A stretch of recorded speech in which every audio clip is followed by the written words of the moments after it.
بسم اللہ الرحمن الرحیم۔ السلام علیکم۔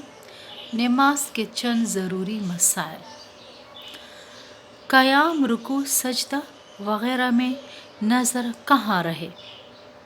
نماز میں خشوع و خضوع برقرار رکھنے کے لیے مستحب ہے کہ حالت قیام میں سجدہ کی جگہ نظر جمی رہے۔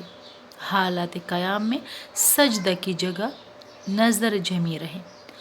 حالت رکوع میں قدموں پر نظر رہے۔ سجدہ میں ناک پر نگاہ رہے اور حالت قعدہ میں اپنی گود پر نظر رہے۔ تو اس طریقے سے نماز کامل نصیب ہوگی۔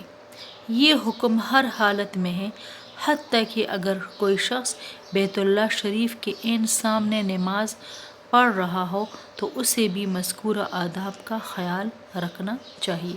دوران نماز اسے کعبۃ اللہ پر نظر نہیں جمانی چاہیے۔